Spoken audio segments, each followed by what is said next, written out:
So tell me why you're here.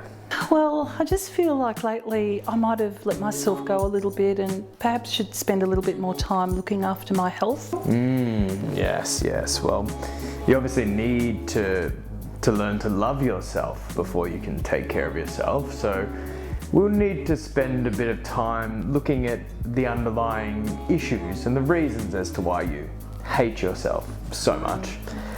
I don't really hate myself. You may not think so, but this is just defense mechanism. Okay, right.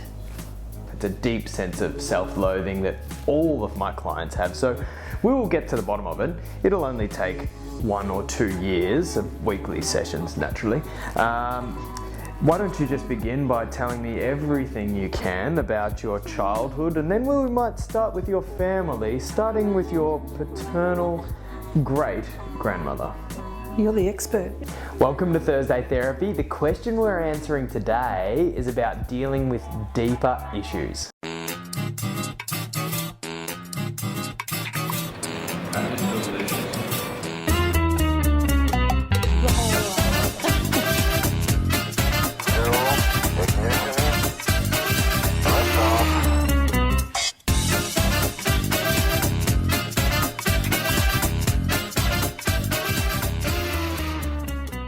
So welcome to Thursday Therapy. I'm Glenn Mackintosh, the weight psych, and the question we're answering today is a really interesting one from another weight psych, Dr. Julie T. Anné.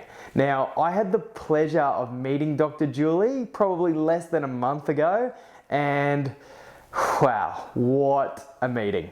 I think it would be freaky that you could get two people who live halfway across the world that think and feel and even talk so similarly. It's really kind of freaky. Julie runs an eating disorder and weight management clinic called A New Beginning. It's one that gives me a kind of a professional jealousy, so it must be really good. And she also runs A Healthy Way Out, which is a 6-week program for overcoming emotional and binge eating. Like I said, we do really share a very similar space, Dr. Julie and I, where we're very much against the dieting approach, but we're not so far as being health at every size purists. So we occupy this little similar space, and I tend to work more on the symptoms, eating, movement, drinking, whereas Julie tends to work more on the underlying issues, although there's a real lot of crossover. So let's see what Julie has to ask me for our Thursday Therapy question. Hi Glenn, it's Dr. Julie, and I am back at my treatment center in Scottsdale, Arizona after an amazing 2 weeks down under. The highlight of my trip, well, of course, it was meeting you and learning that we not only have similar hearts and shared interests, but definitely a passion for helping our clients who are struggling with body image and weight and their relationship with food to find long-term sustainable relief through taking a healthy, non-dieting approach. So this is my question for you, Glenn. As an eating disorder specialist and a licensed psychologist, many times people come to me and they say, you know what, Dr. Julie, I know what I'm supposed to do. I know about intuitive eating, and believe me, I am really committed and very well intended. I am working really hard to change, but something is just stopping me from being able to be successful. And a lot of times they talk about really this compulsion to overeat that seems to kind of take over and seems to be really being driven by something else. So as a psychologist, we then start looking at the underlying issues that we know are oftentimes related to the compulsion to overeat, especially given the scenario. And my question to you is this: do you feel that it is necessary for all the people that you work with to look at the underlying psychological issues? Is that necessary for everybody? That's my question for you. Thank you so much, Glenn, for all the work that you do. You're working to change the world, and you're magnificent. Thanks. Oh, Julie, thank you so much for those kind words. Any other Thursday Therapy question askers, if you flatter me that much, I will definitely answer your question. But in all seriousness, this is an absolutely wonderful question. I think that a lot of people get really kind of confused about this space. Do I just kind of work on the symptoms, or is it something underlying for each and every one of us that we have to kind of unlock before we can reach success? And I think just from my clinical practice, and I know Julie, you and I both do a lot of research, and you know, from a lot of the research that I've read, that I think we have some really good answers that can help you if you're kind of wondering, is this me? Do I have these underlying issues that are sabotaging my success? How am I going to move forward, and how do I even know if I have those issues? So it's a wonderful question. Guys, before I answer it, I will let you know, I love these health professionals questions because I think they have a great ability to synthesize issues that a lot of people have but wouldn't necessarily ask. But to let you know, I am going to try and sort of dovetail one health professional's question with one of your questions, because I think that's a kind of a nice balance. I just wanted to answer this one because it actually ties in with something that we're doing on our latest Biggest Loser Transformed episode. This Thursday Therapy will be published the same day as that episode, so it kind of ties in really nicely. Anyway, let's get to answering the question. So my first thought is that it is a very nice idea that there is some underlying reason that is sabotaging your eating, your physical activity, or your weight management. But for some people I see, this is not the case. So for some people, it could be that believing that you have some underlying reason that's sabotaging your success is actually your biggest limiting factor. I do see a lot of people who come in looking for that underlying hidden key, and we finish what I call successful and effective therapy just by addressing the eating, the movement, the weight, and the body image. The reality is that so many of us get it wrong by following the wrong, i.e. a dieting process, that just learning to free yourself from diets and learning intuitive eating, a healthy relationship with physical activity, and to care for your own body in terms of body image, is the whole answer. So it is quite possible that there is no underlying reason that's sabotaging your weight management success. And I think that Dr. Julie actually, she said something in there that was really important, that she will tend to work on these deeper issues when the person has been focusing on intuitive eating and trying really hard to learn intuitive eating. Dr. Julie, I don't know if you do that with everybody, but this is the way that we tend to work on it. We tend to actually prefer to work on the symptoms, if you will, and then and only then, if the person's been giving a really good go at learning these intuitive eating skills. And remember, we're breaking out of the false hopes of the dieting industry, so we're going to remind you that intuitive eating skills, they do take time to learn. It rarely flies at weight management psychology that someone has tried intuitive eating for a week and it didn't really work out, so there must be some underlying issue that we have to focus on. We tend to spend quite a bit of time building those skills, and then if the person's still really struggling to build those skills, well, sometimes I cheat, for lack of better words, and use some tapping or some hypnosis, which can be really, really powerful. And then if that doesn't work, then we start to tend to look at these deeper underlying issues.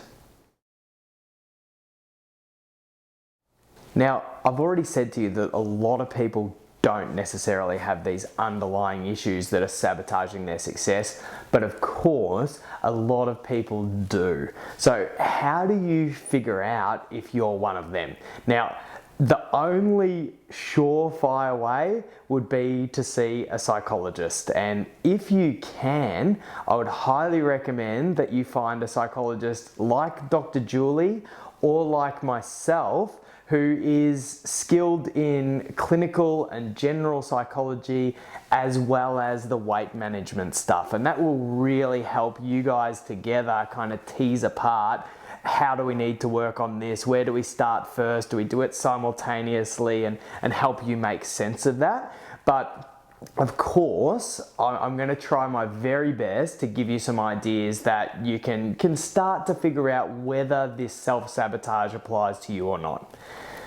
The first thing I would say is that generally in my work, and again, a lot of psychologists work differently, and a lot of this is my experience working with these people for over 10,000 hours. This is really the area that I work in.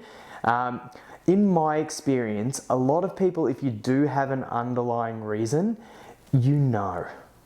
So if I ask you, and I could ask you now, if you feel comfortable and safe enough to ask yourself the question. If not, make sure that you have the right professional or personal support around you. But if I ask, what is the real reason? In my experience, people with a little bit of checking, if there's something that comes straight to mind, then it could very well be something that's important to work on. I think that's a much more of a telltale sign than someone coming in and feeling like, oh, I just feel like there's something. So that can be one indicator, although in this area there are no surefire ways to know. It's a process of exploration. The other thing is that sometimes I might give you a few common reasons why people sort of undermine their own success or sabotage themselves, and if any of these really resonate with you, then it's possible that they're issues that you might look to explore with the help of a qualified psychologist. So sometimes the issue is related to your self-esteem or your self-worth, and that can lead to feelings as if you're not worthy to be taken care of and you're not worthy to find success. So if that's the case for you, then that can be something that's really powerful to work on. For some people, the weight can act as a type of protection, and that can be for a whole variety of reasons, especially past trauma. And if that's the case, it can be very challenging, of course, to work your way through that. But as Dr. Julie and other clinical psychologists and psychologists that specialize in helping people transcend these issues will tell you, a lot of the time a complete recovery is possible. So while it can be very challenging, it can be also really, really rewarding, because I kind of see sometimes this weight, if it's a protection, as being like a kind of like a suit of armor. And in a sense, it does protect you, but of course, in another sense, it really burdens you. So it can be quite powerful to free yourself from that burden. Some people may experience a type of resistance to change. So there's part of you that wants to change, and then there's another part of you that doesn't want to change, or another part of you that has a vested interest in remaining the same. And again, this can be for a whole variety of reasons, but again, very, very powerful to work through that. And I sort of see it like as if you're going from point A to point B, but you've got a little rubber band that's holding you back, and the work of yourself with your qualified therapist is to just tease apart that little rubber band so you can move forward uninhibited. Some people will struggle to make lasting changes to their eating, movement, weight, or body image due to some limiting core beliefs. Now, these core beliefs can be a whole variety of things, but a common one as an example is that you may feel like you have a limited quota for success at life in general. And so this could show up if you feel like every area of my life goes well, but not my health, or when my health goes well, other things suffer.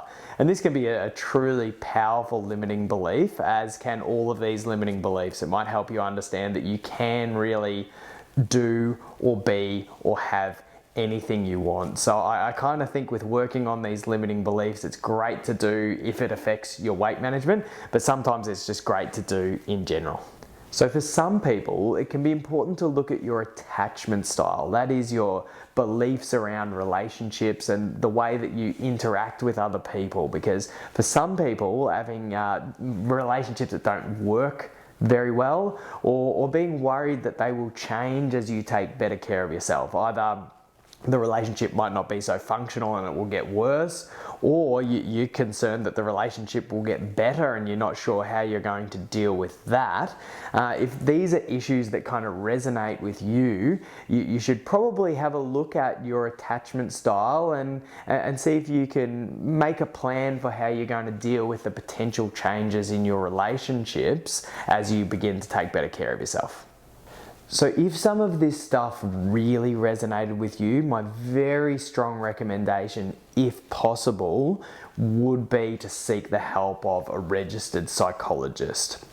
Now, if you can, like I said, seek the help of someone who specializes in general or clinical psychology as well as the weight management stuff.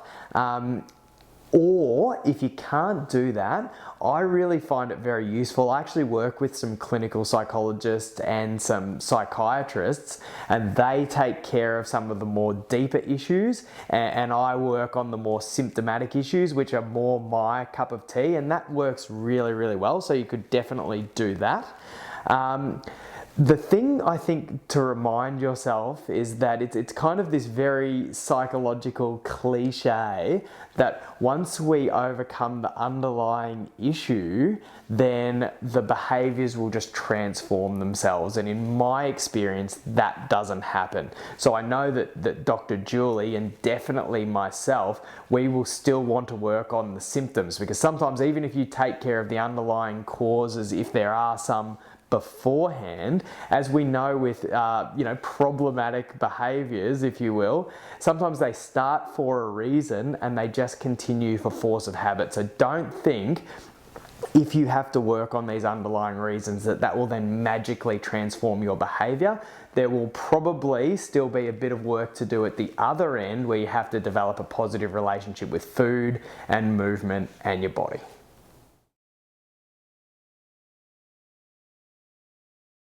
Guys, the last thing that I want to say is that even if you have a personal issue or some underlying trauma or something from your past that's important to work through, and it's not related to your eating, it's not related to your movement, it's not related to your weight management, that of course doesn't mean that it's not important to work through just for you as a whole person.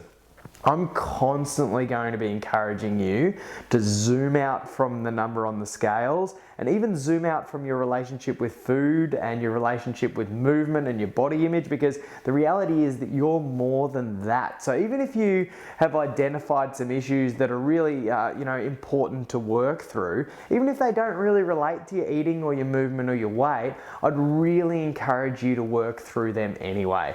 We've talked about in a previous Thursday therapy to not do things for weight loss, but to do things because they're good for you as a whole person. And we are in this very weight-centric society. Sometimes I feel like I could, recommend something to someone that would be great for their mood, great for their relationships, great for their health, and they kind of discount it because it might not lead to weight loss. And sometimes I feel like I could say to some of my clients, I'll give you $1 million, and the question would be, well, does that come with weight loss? And if the answer was no, they wouldn't take it. Now, obviously that's a joke, but I do want you to take that understanding that if you've identified something that may be important for you to work on, even if it's not related to your weight management at all, I'd encourage you to be brave and start to work through that, because you are much more than a number on the scales. And sometimes, and I'm sure that Dr. Julie will attest to this, that we do get people that come in for one reason, they're eating, movement, weight, and that we end up making much more profound transformations.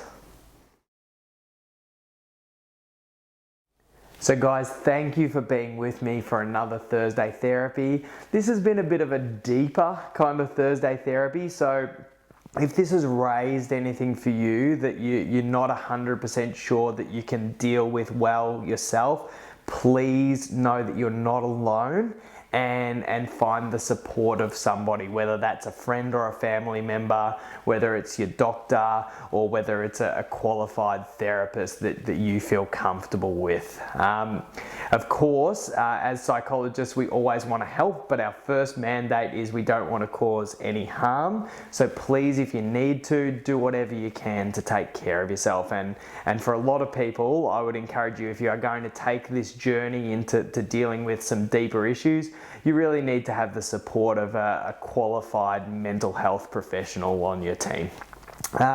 Speaking of qualified mental health professionals and then some, I'm going to give you all of the details to Dr. Anné's work, her website, her Twitter, and really I'm going to encourage you to get all connected with everything that she does, because she really is kind of the yin to our yang in this space, and I'm sure that you can get a lot of value from her. So guys, thanks again for being part of Thursday Therapy. And of course, a lot of people struggle with this question, so if you feel like anybody can benefit from this, please share it with them. And if you haven't already, what are you doing? Subscribe to Thursday Therapy. Thanks guys, and I will see you in a couple of weeks.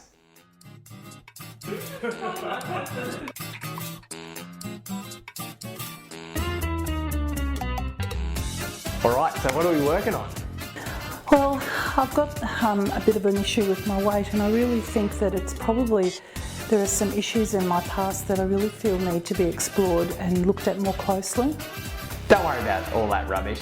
That's in the past. We'll leave it at the door. Actually, I want you to put it in this box. Put it in the box. Yeah? Yep, alright, it's gone now. So over that, let's move on. Focus on the now. Just like that. Oh, well, it is hard, but we've got to move forward, This is really just about eating and exercise. So I'm here to get you in the headspace to do that. We don't want to waste all our time with that other rubbish. What?